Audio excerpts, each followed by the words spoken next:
Hi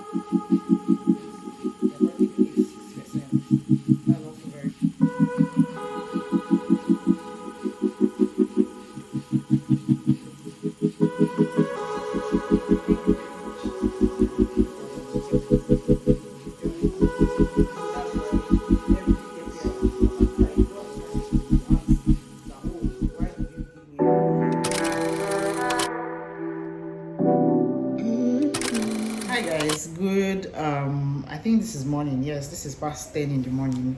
I'm so hungry and my food just got delivered, but I had like a one-on-one meeting, which I am done with now. I want to talk to you guys today about, I'm sure from the title of this video, you've already seen what it is about. I want to talk to you guys about some of my favorite things that I've been watching, listening to, and reading. You guys know that one of my goals for this month was to read one non-fiction book.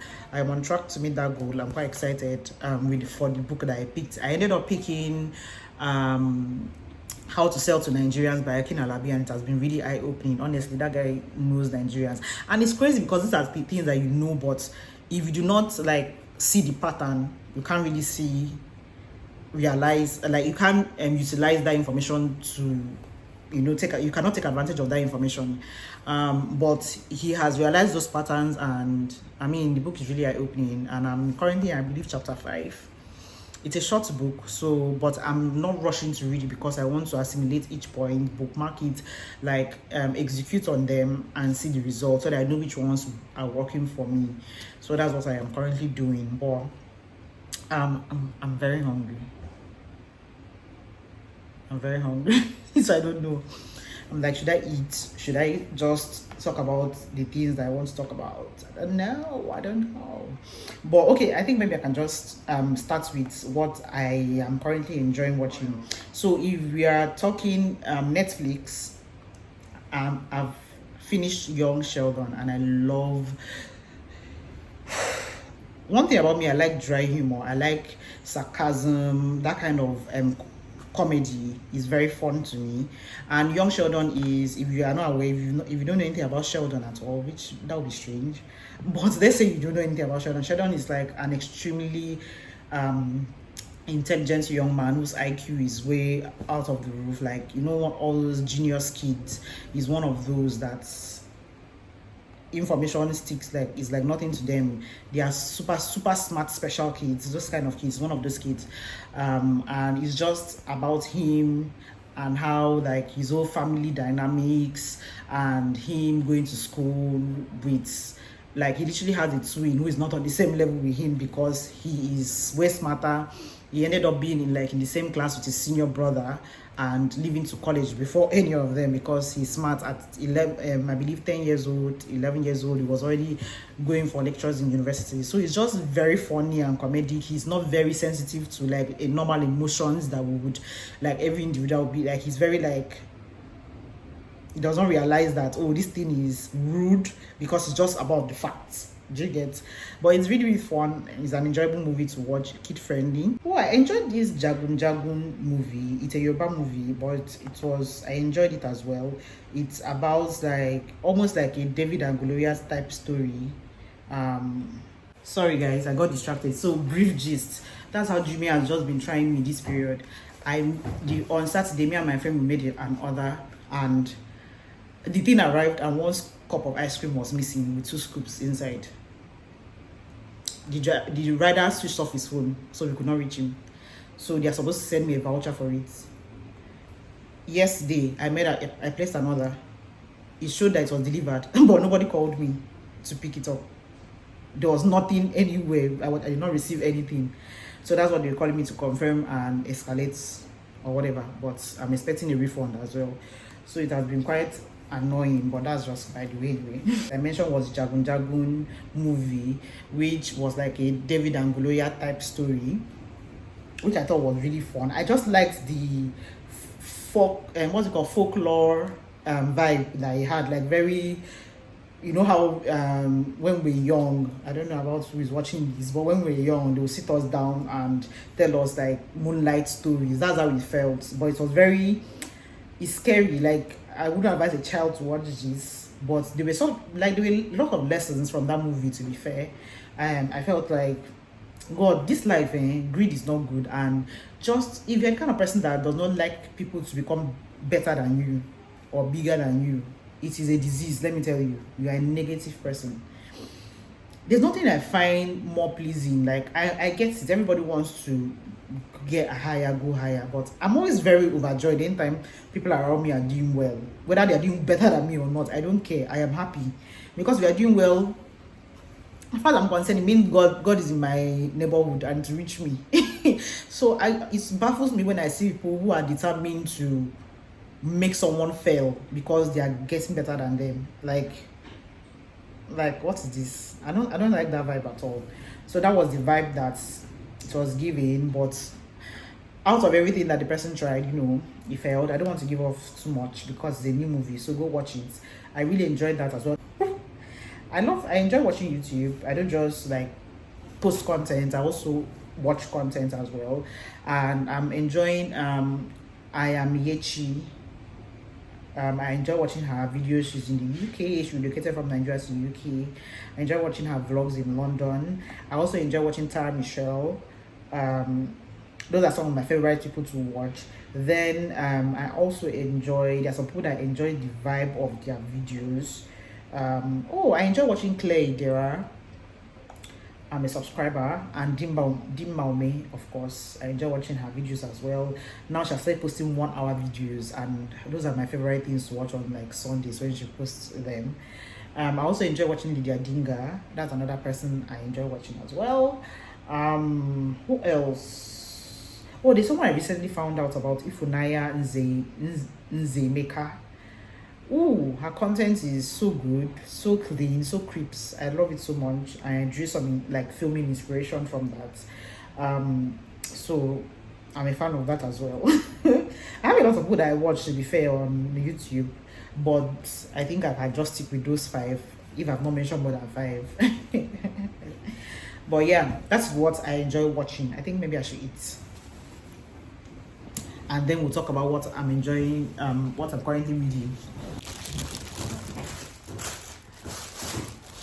Bring you guys down.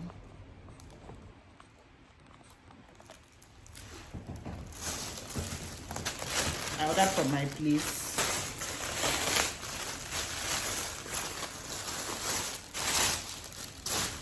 I'm quite the hungry girl.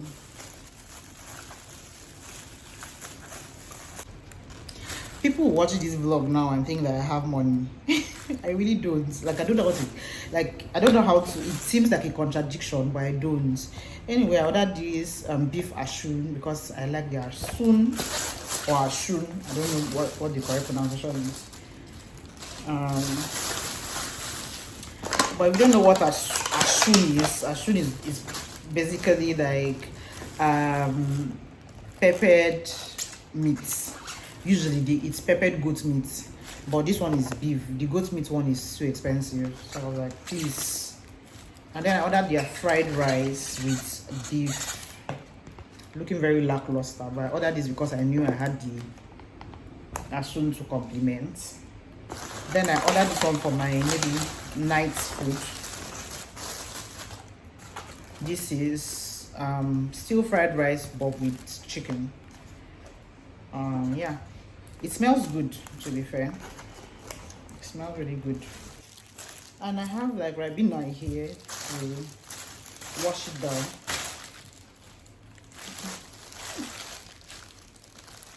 Let me test it first.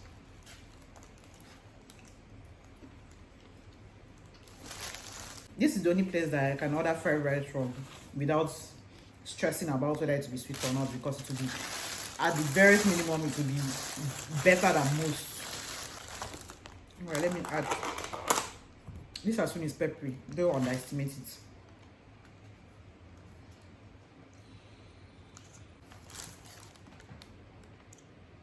Can you guys see?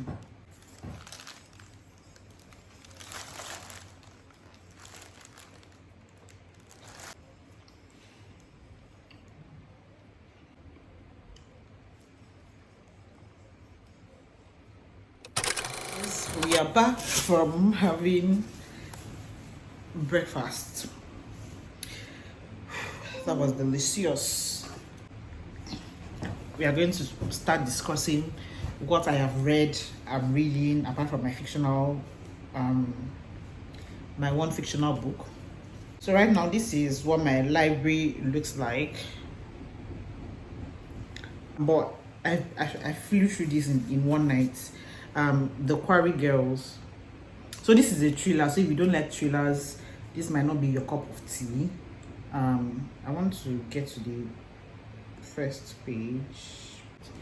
What's the name? The Quarry Girls by Jess Laurie, author of Unspeakable Things. So this is my first book of hers I'm reading, and yeah, it's been long I read a thriller. So if you don't know, like, this is about a serial killer in a small town, killing young girls.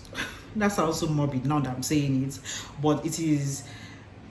The suspense is thick, it is intriguing. You want to find out who at the end of the day is the serial killer, what's their motive, what were they planning to, like, it's just so intriguing. Like, I don't know how to explain it. It's almost like one of my favorite, I could say it here, one of my favorite podcasts to listen to is Criminal. So this has that vibe. They talk about like serial killers, the things that happened, who were the person they killed, like the life behind the town, how they were caught, if they were even caught, some situations they were not caught, who were the suspects, and things like that. Generally, yeah, I thoroughly enjoyed it. I will give it a 4-star because I felt like it was very repetitive. Like I feel like I've read books like this. Do you understand? It didn't feel new or unique, which is crazy because that just shows how much I've been desensitized to such issues, which is not a good thing. It's alarming, not a nice thing. But yeah, I did enjoy this book. I'm currently reading Things We Hide from the Light. This is actually like a series. So I believe I'm currently on page 168 out of 579. But I'm enjoying this. This is more of a adventure style book. It's also like very action packed. So like FBI vibes, police, that kind of thing. A little bit of like love interest can be found in this book. So a police person here who was shot and has lost his memory, and it's about like him going through that process, the trauma of reliving that moment, thinking about it, and not being able to even remember. Not reliving the moment because he remembers up to the point where he was shot, but he cannot remember who shot him. Do you understand? He does not remember, and he's just doubting his instincts as a police person. And this lady is coming to like rekindle these feelings that he has not had in a long time, and he has like a brother who has like a wholesome family that he's getting married into. It's just very small city but cute. It's one of those cheesy books where all the guys are good looking. They describe all of them as handsome. You get my point. I'm enjoying it. I'll let you guys know how I feel when I'm done. So that's the second book I have actually read. Reminders of Him is very from enemies to lovers type of trope. So it's very so it's in general, it's about like a girl that had like a boyfriend. They got into a car accident, he died, and the parents just hate her. She was in prison for 5 years for the crime of driving while drunk, and she got pregnant while she was there, and the child is in custody of the boy's parents. She got pregnant for the boy and realized while she was going through her trial, and now she's back because she wants a relationship with that daughter who is now 5 years old, and there's a love interest type thing develops. It's lovely. I really enjoyed that. I really enjoyed it. It could be very emotional. Like, she writes letters to the young man who she had the accident with and had a child with. It's so touching. Yeah, that was an interesting one as well. There were a lot of painful scenarios. I could just imagine this in real life and how painful that would be. And I think Colleen Hoover has a gift for describing emotions so real. Like it almost feels like you are there and you are feeling it with them. So I think she has that gift with her words. So yeah, that is the second book that I read. And yeah, hopefully by the time this month hence I would have read more books. For podcasts, I still enjoy listening to Criminal. I Said What I Said. I'm enjoying the Handlebar podcast. It's like a Christian podcast where they talk about like someone asks a question and then they all go around to answer it with like Bible portions to support it, that kind of thing. I enjoy the Handlebar podcast. This will be my top 3 for now. Oh, how can I forget another podcast that I really, really love is No For Sure podcast by it's done by 2 ladies, B. Simone and Megan Ashley. It's also like a coming to God podcast type thing. They are just being real and authentic about their relationship with God and how they navigate certain situations, how they navigate like conflict. It's just very fun. They are very fun people. So enjoy listening to the Basement podcast as well by Tim Ross. He's a pastor, but it's very like chill vibes, very real, and he interviews people. So it's quite fun. So go check those out, and I hope you guys enjoyed this video. I have to get back to work, and I'll see you guys later. You can let me know what you're reading, watching, or listening to in the comment section.